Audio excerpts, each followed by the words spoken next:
नमस्कार, कैसे हैं आप लोग? स्वागत है आप लोग के अपने channel study with Rakesh sir पे।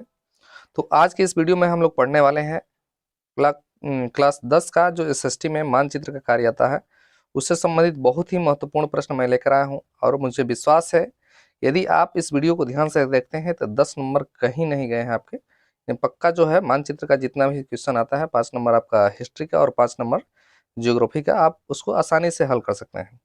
तो इस वीडियो को ध्यान से देखिएगा और लास्ट तक जरूर देखिएगा, और जो भी मैं फैक्ट बताऊंगा उसको पेन पेपर लेकर नोट डाउन करते रहिएगा। जैसे कि आपके सामने एक क्वेश्चन दिखाए गए हैं मानचित्र से संबंधित।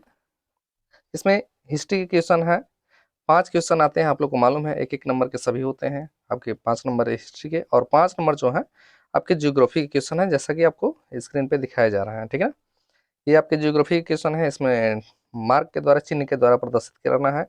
जैसे कृष्णा नदी का मार्ग दिखाना है, कृष्णा नदी का उद्गम स्थल क्या है या उसका प्रवाह क्षेत्र क्या है। सरदार सरोवर डैम है, यानी जो बांध है, उसके बारे में बताना है हमको। तो ये जो वीडियो बनाया है बहुत ही इंपॉर्टेंट है, इसको ध्यान से देखिएगा। चलिए हम लोग शुरू करते हैं।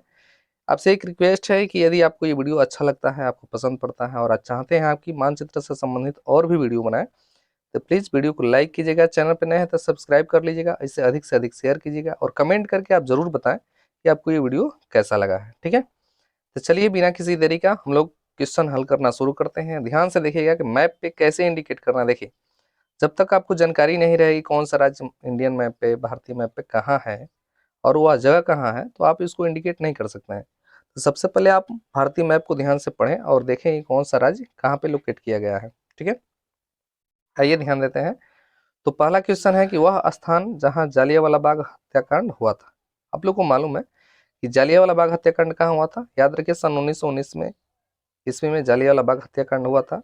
कहाँ हुआ था? तो पंजाब के अमृतसर में हुआ था। ठीक है ना, आइए इसको मैप पे इंडिकेट करते हैं आपको पढ़ने के आसानी के लिए, यानी जल्दी जल्दी आपका समय न लगे और बहुत कम समय में आप आसानी से इसको हल कर सकते हैं।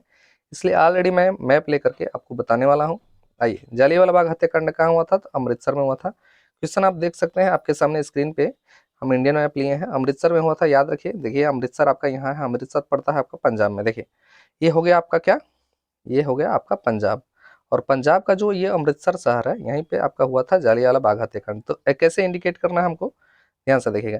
सबसे पहले यहाँ पे आपको ये हिंदी में लिखना है अमृतसर, यहीं पे हुआ था जालियांवाला बाग हत्याकांड, और यहाँ से इंडिकेट करना है जालियांवाला बाग हत्याकांड, ऐसे जालियांवाला बाग हत्याकांड, और उससे लिख दीजिएगा सन 1919 ईस्वी में। ठीक है ना, और यहाँ मार्क करके ऐसे तीर दे करके और यहाँ पर लिखना है जालियांवाला बाग हत्याकांड का हुआ था। तो पंजाब के अमृतसर में जालियांवाला बाग हत्याकांड हुआ था। ठीक है ना, जालियांवाला बाग में जो हत्याकांड हुआ था सन 1919 ईस्वी में। तो इंडिकेट कीजिए आप, देखिए ध्यान से कि पंजाब है कहाँ, ध्यान से समझिए, ये पंजाब है। ठीक है ना, इसका साइड वाला ये जो देख रहे हैं आप, ये वाला राज्य, ये है आपका हरियाणा। ये वाला जो राज्य देख रहे हैं ये है आपका हरियाणा, ये आपका राजस्थान, ये छोटा सा जो देख रहे हैं ये दिल्ली है आपका, और ये आपका पड़ता है उत्तर प्रदेश। क्योंकि उत्तर प्रदेश से संबंधित आप लोग को मालूम है, सन 1922 ईस्वी में एक घटना हुआ था, चौरा चौरी हत्याकांड। तो ये हुआ था आपका गोरखपुर में, यहाँ पे इंडिकेट किया गया है। घटना को याद रखेगा, ऐसे हमको एरो का निशान देकर के यहाँ पे लिख देना है, या मैप में जगह अगर जो बचता है तो आप वहीं पर लिख दीजिए, अगर जो दूसरा कोई घटना नहीं पूछ रहा है तो। नहीं तो यहाँ से तीर का निशान दीजिए और जो खाली स्थान है वहाँ पर लिखिए कि यहाँ पे जालियांवाला बाग हत्याकांड हुआ था सन 1919 ईस्वी में। अब इसका थियोरेटिकल जानकारी पूरा हम नहीं बताएंगे, क्योंकि मैं केवल चाह रहा हूँ कि इसमें मैप को ही हल करवाया जाए। ठीक है ना, तो चलिए चलते हैं अगले क्वेश्चन पे। तो अगला क्वेश्चन क्या है हमारा? तो अगला क्वेश्चन आइए देखते हैं। कह रहा कि वह स्थान जहाँ उत्तर प्रदेश की राजधानी स्थित है। उत्तर प्रदेश की राजधानी आप लोग को मालूम है, उत्तर प्रदेश की राजधानी कहाँ है स्थित है? तो लखनऊ। इंडियन मैप पे देख रहे हैं आपका ये जो आप प्रदेश देख रहे हैं, ये आपका पूरा ये उत्तर प्रदेश है। इसकी राजधानी हमको इंडिकेट करना है यहाँ पे, ऐसे लखनऊ। यहाँ लिख देना है, ये है लखनऊ आपका, लखनऊ ऐसे लिख देना है। ठीक है, और नीचे लिख देना है कि ये यूपी की राजधानी है, यानी उत्तर प्रदेश की क्या है, राजधानी है। तो इस प्रकार आप 2 नंबर आसानी से हल कर सकते हैं। एक तो हो गया यहाँ पे, अभी बताया कि आपका अमृतसर में है जालियांवाला बाग, यहाँ पे जालियांवाला बाग हत्याकांड हुआ था सन 1919 ईस्वी में। और ये जो राज्य देख रहे हैं आप, ये है उत्तर प्रदेश, जिसकी राजधानी कहाँ है, लखनऊ है। ठीक है ना, चलिए चलते हैं अगले क्वेश्चन पे। तो अगला क्वेश्चन है कि वह स्थान जहां 1929 में भारतीय राष्ट्रीय कांग्रेस का अधिवेशन हुआ था। याद रखिएगा, भारतीय राष्ट्रीय कांग्रेस का अधिवेशन सन 1929 ईस्वी में लाहौर में हुआ था। और लाहौर हमारे इंडियन मैप में तो है नहीं, इसलिए मैं यहाँ पे एक नक्शा लिया हूँ, देख रहे हैं आप, लाहौर है पाकिस्तान में, क्योंकि पाकिस्तान भी आज़ादी से पहले हमारे देश का हिस्सा हुआ करता था। ये पूरा कंप्लीट भारत था, ये आज़ादी से पहले का है। और यहाँ पे सन 1929 ईस्वी में, यहाँ देख रहे हैं आप लाहौर में ही हुआ था कांग्रेस का अधिवेशन। याद रखिए, तो यहाँ लिखेंगे भारतीय राष्ट्रीय कांग्रेस यानी INC का जो अधिवेशन हुआ था सन 1929 ईस्वी में लाहौर में। ठीक है, इसको इंडिकेट करके आप लिख सकते हैं लाहौर भारतीय राष्ट्रीय कांग्रेस का अधिवेशन। ठीक है, तो ये सन 1929 ईस्वी में बहुत इंपॉर्टेंट क्वेश्चन है, कई बार पूछा गया प्रश्न है ये। ठीक है, चलिए तो चलते हैं अगले क्वेश्चन पे। तो अगला क्वेश्चन क्या है? तो अगला क्वेश्चन है कि वह स्थान जहां पर चंद्रशेखर आजाद शहीद हुए थे। याद रखिए, चंद्रशेखर आजाद कहाँ शहीद हुए थे? तो उत्तर प्रदेश में एक जगह है जिसका नाम है प्रयागराज, पहले इलाहाबाद कहा जाता था। तो वहीं पे अल्फ्रेड नोबल पार्क है, वहीं पर चंद्रशेखर आजाद शहीद हुए थे। तो याद रखिए, यहाँ पे लिखेंगे इलाहाबाद, और इलाहाबाद में चंद्रशेखर आजाद शहीद हुए थे। ठीक है ना, सन 1931 ईस्वी में। ठीक है ना, सन 1931 ईस्वी में 27 फरवरी सन 1931 ईस्वी को चंद्रशेखर आजाद शहीद हुए थे। कहाँ पे? तो उत्तर प्रदेश के इलाहाबाद में, यानी जिसको अब प्रयागराज कहा जा रहा है। ठीक है ना, ये आपका चौथा क्वेश्चन था। चलिए अगले क्वेश्चन पे चलते हैं। वह स्थान जहाँ पे सूती मिल श्रमिकों का सत्याग्रह हुआ था, सूती मिल सत्याग्रह, जिसको खेड़ा सत्याग्रह के नाम से जानते हैं। और ये खेड़ा सत्याग्रह कहाँ हुआ था? खेड़ा कहाँ है? आपका पड़ता है अहमदाबाद यानी गुजरात में। याद रखिए, ये है आपका गुजरात, ये जो आप देख रहे हैं ये राज्य है आपका गुजरात। तो गुजरात में यहाँ पे एक जगह है जिसका नाम है खेड़ा, जिसको खेड़ा सत्याग्रह भी कहा जाता है। ये सूती मिल श्रमिकों का जो सत्याग्रह हुआ था यही हुआ था गुजरात में, यानी खेड़ा में जो सत्याग्रह हुआ था ये सूती मिल श्रमिकों का था, जो लेबर था उनका सत्याग्रह हुआ था। ठीक है ना, तो चलिए चलते हैं। ये थे आपके 5 क्वेश्चन आपके हिस्ट्री से। मुझको उम्मीद है आपको ये बहुत पसंद आया होगा। यदि पसंद आया वास्तव में इसे लाइक कीजिएगा, चैनल पर नए हैं तो सब्सक्राइब कर लीजिएगा। चलते हैं अगले क्वेश्चन, जो हमारे ज्योग्राफी क्वेश्चन है उनको हल करते हैं हम लोग। ठीक है ना, कैसे उसको इंडिकेट किया जाएगा। देखिए, पहला है क्वेश्चन कि कृष्णा नदी को इस मार्ग के द्वारा चिन्ह करना है और नाम सहित लिखना है। कृष्णा नदी, देखिए तो कृष्णा नदी कहाँ से निकलती है? याद रखिए, ये जो आप स्टेट देख रहे हैं नीचे वाला, ये ब्लैंक हम नक्शे में दिखा रहे हैं इसको। देखिए, ये ब्लैंक जो नक्शा है आपके सामने, खाली नक्शा, ये देखिए, ये जो है भारत का एक ब्लैंक नक्शा है। ऐसा ही आप लोग को मिलेगा खाली नक्शा। तो यहाँ पर ये जो राज्य देख रहे हैं, ये वाला है गया गुजरात आपका। ये जो राज्य देख रहे हैं ये है महाराष्ट्र, और महाराष्ट्र में पुणे है। पुणे, पुणे का नाम सुने होंगे आप लोग। तो पुणे के पास से यहाँ पे जो है नदी निकलती है, और ये नदी है आपकी कृष्णा नदी। और स्थान, तो ऐसे आपको चिन्ह बनाना है, ऐसे नदी का चिन्ह बनाना है, और इस नदी में ऐसे लिख देना है कि ये कि है कौन सी नदी? कृष्णा नदी।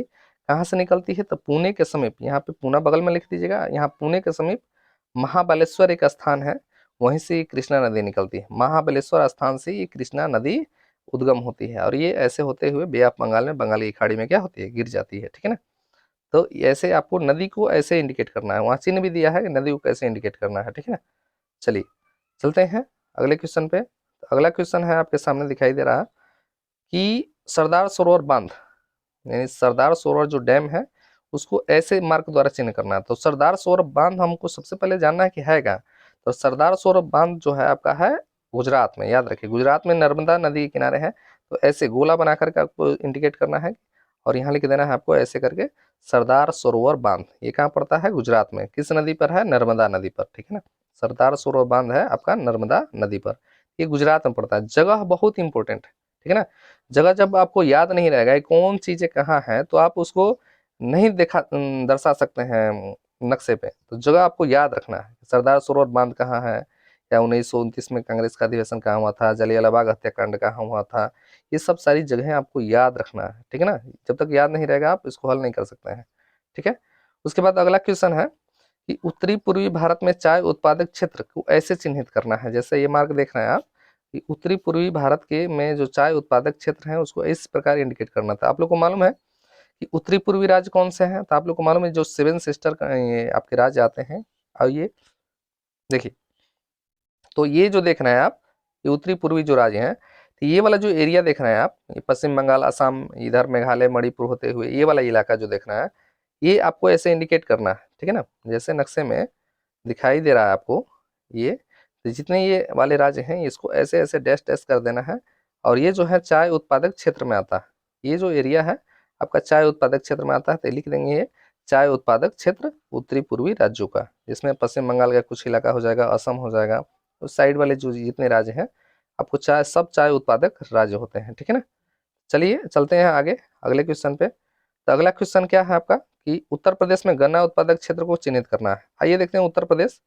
उत्तर प्रदेश जानते हैं ये वाला इलाका जो है उत्तर प्रदेश है, और सबसे ज्यादा जो गन्ना का उत्पादन होता है इसी क्षेत्र में होता है, इस साइड वाले क्षेत्र में होता है। ऐसे ऐसे ऐसे हमको इंडिकेट करना है कि ये जो है आपका गन्ना उत्पादक क्षेत्र है। ऐसा नहीं है कि इधर नहीं होता है, गन्ना इधर भी होता है, लेकिन सबसे ज्यादा जो गन्ना है इधर होता है। पश्चिमी उत्तर प्रदेश वाला जो क्षेत्र होता है सबसे ज्यादा गन्ना उत्पादन इस साइड में होता है। तो यहाँ पे आपको इंडिकेट करना है उत्तर प्रदेश का जो गन्ना उत्पादक राज्य है, सॉरी जो क्षेत्र है उधर इंडिकेट करना है, जैसे मार्क कह रहा है, ठीक है ना। जिस हिसाब से वो चिन्ह कह रहा है वैसे हिसाब से आप चिन्ह वहाँ इंडिकेट कीजिएगा। चूंकि स्क्रीन रिकॉर्डिंग करने के माध्यम कर रहे हैं हम, उसी प्रकार आपको वीडियो बना रहा है, तो जो पेन का ये है शेप अच्छा से चल नहीं रहा। आपको हम समझा रहे हैं, इसको ध्यान से इसको प्रैक्टिस कर लीजिएगा पेपर से पहले, ठीक है ना। चलिए तो आगे क्या है, फिर कह रहा है विशाखापत्तनम बंदरगाह चिन्ह द्वारा नाम सहित लिखिए। इंडिकेट करना है, इसको याद रखिए। देखिए विशाखापत्तनम बंदरगाह को ऐसे मार्क के द्वारा, ब्लैक मार्क के द्वारा चिन्हित करना है। इसको कैसे चिन्हित करेंगे, विशाखापट्टनम है कहाँ, तो ये है आपका आंध्र प्रदेश में, याद रखिए।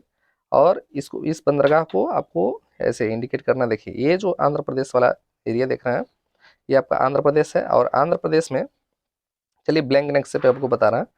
आइए देखिए, तो ये वाला जो इलाका देख रहे हैं आप, ये यहीं पर है आपका विशाखापत्तनम बंदरगाह, ये वाला इलाका यहाँ पे जो देख रहे हैं, यहाँ पे ये वाला जो भाग देख रहे हैं यहीं पर है। इसके किनारे पे बंदरगाह, जानते हैं पोर्ट होता है, ये जो जलयान होता है यहीं पर जाकर जो भी आपका सप्लाई होता है, इंपोर्ट एक्सपोर्ट का कार्य होता है यहीं से होता है। तो ये है विशाखापत्तनम बंदरगाह, तो इसको ऐसे इंडिकेट करना है और लिख देना है यहाँ विशाखापत्तनम बंदरगाह, ठीक है ना। तो ये जो क्वेश्चन है बहुत इंपॉर्टेंट है, इसको ध्यान से देखिएगा। और यदि आपको वीडियो पसंद आता है तो वीडियो को लाइक कीजिएगा, चैनल पर नए हैं तो सब्सक्राइब कर लीजिएगा। मिलते हैं अगले वीडियो में, तब तक देखते रहिएगा आप लोग का अपना channel study with Rakesh sir.